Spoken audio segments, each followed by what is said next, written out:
Welcome to my Vision News complete situation report from Sudan for you on daily basis. I compile videos for you to keep you updated about the ongoing civil war in Sudan. Firstly, US has announced sanctions on Sudanese entities and individuals. US was leading peace talks in Jeddah. US and Saudi Arabia were two main mediators, but talks collapsed yesterday. Sudanese army announced withdrawal from talks, and today US announced sanctions. Which entities are being sanctioned by the US? Can this sanction strategy work? Secondly, viewers, WFP today said that one of its largest warehouses in Sudan has been attacked. Attackers are looting aid material there. This warehouse provides aid not only to the people of Sudan but also to the people of South Sudan as well.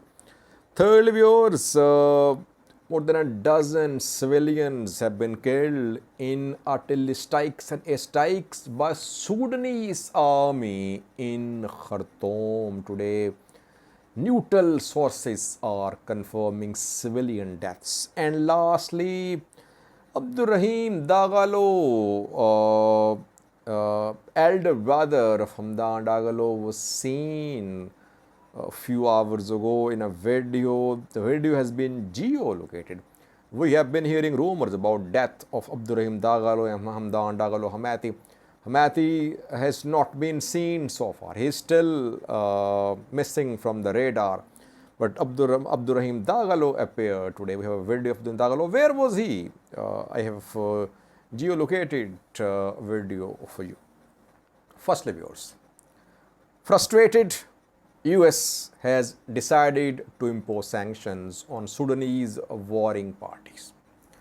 US and Saudi Arabia, they tried to bring the two parties to the table in Jeddah. RSF and SAF, they held, their representatives held talks in Jeddah. A 7-day ceasefire was announced, but it could not be completely implemented.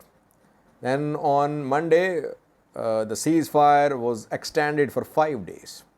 But yesterday, we saw that Sudanese army decided to withdraw from talks. Sudanese army said that the other side was not respecting the ceasefire. Though both sides have been violating the ceasefire, US and Saudi observers have shared details showing that both sides have been violating the ceasefire. And on day before yesterday, we saw that Sudanese army lost its strategic core, a military base, and after that it decided to withdraw from talks. And in response to the collapse of Jeddah peace talks, US today announced sanctions on some Sudanese entities and individuals. Visa restrictions on individuals and sanctions on entities. 4 entities, 2 from RSF and 2 from Sudanese army. 2 companies of rapid support forces have been put under sanctions. Al Junaid, which is a company owned by Abdul Rahim Daglo, Hamdan Daglo and his family. The company is heavily involved in mining, gold mining. It has been put under sanctions. Secondly, second company is Taradif. Taradif is another company owned by Hamdan Dagalo's brother Al Kuni. The company is registered in Dubai reportedly. The company procures weapons, vehicles for rapid support forces. Both these companies have been put under sanctions. And on Sudanese army side, 2 companies sanctioned too. Firstly, Sudanese Defense Industries System, which manufactures defense equipment with turnover of around $2 billion annual turnover, sanctioned. And lastly, Sudan Masters Technologies, again a company owned by Sudanese military, has been sanctioned. Now, and some individuals will be put under visa restrictions, but details have not been shared. Now, can these sanctions work? Because sanctions mean that these four entities will lose their assets if they have any assets in the US. Do these companies have any assets in the US? I don't think so. Secondly, they won't be able to do any transactions with US companies, with US citizens. The RSF companies have been having transactions with Arab countries. Taradev is based in Dubai. Junaid's gold also goes to Dubai.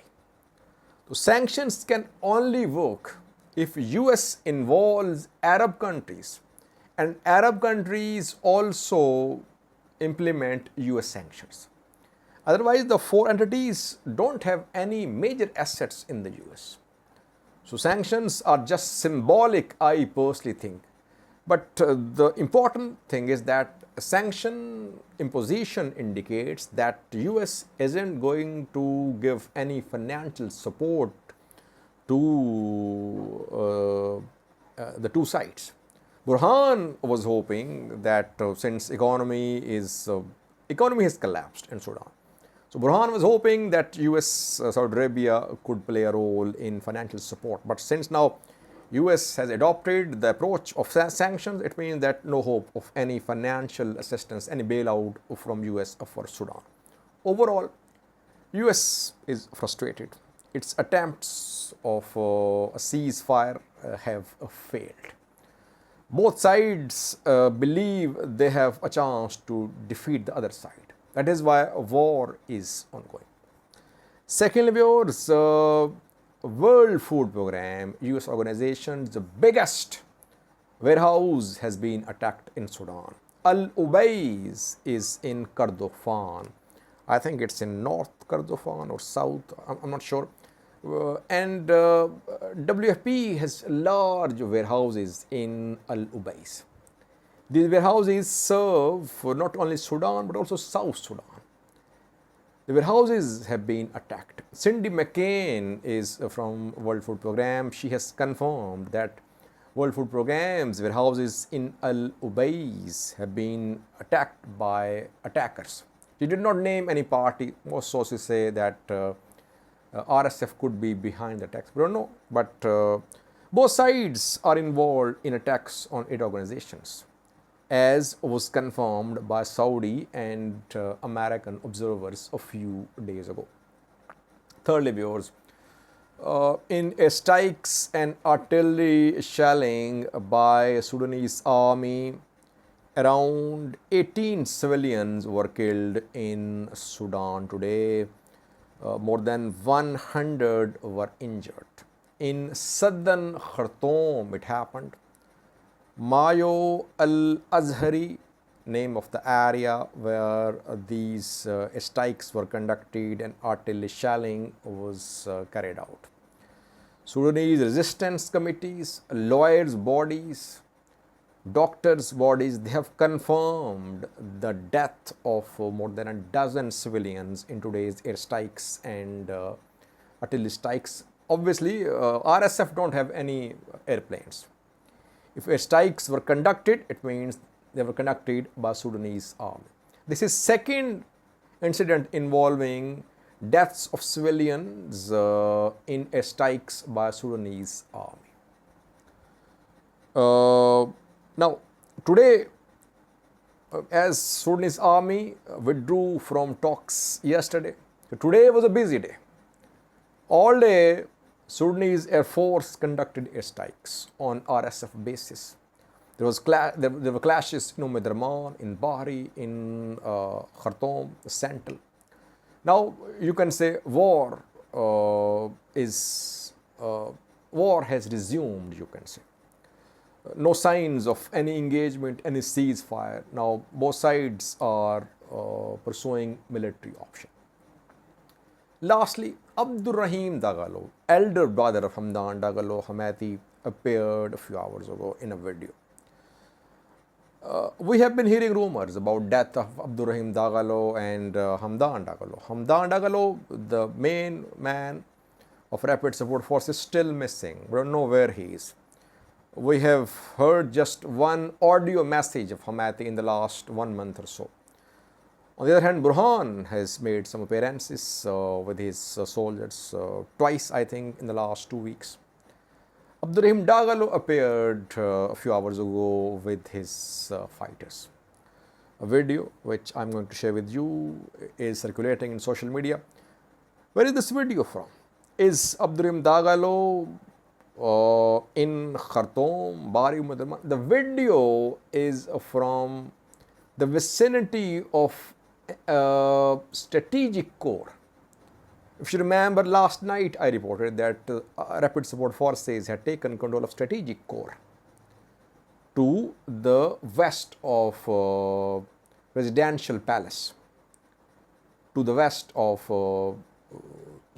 Khartoum International Airport, at a distance from this airport. I think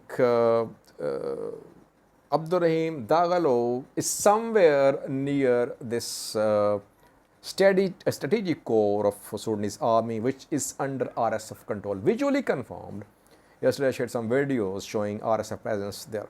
Watch the video showing Abdul Rahim Daglo, RSF's number 2 man. He is deputy commander of Rapid Support Forces.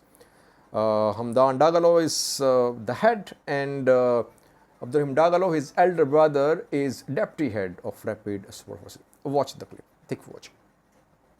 تعاملنا الدولة أهم حاجة المواطن، أهم حاجة المواطن، أهم حاجة حق المواطن، أهم حاجة المواطن، حق المواطن.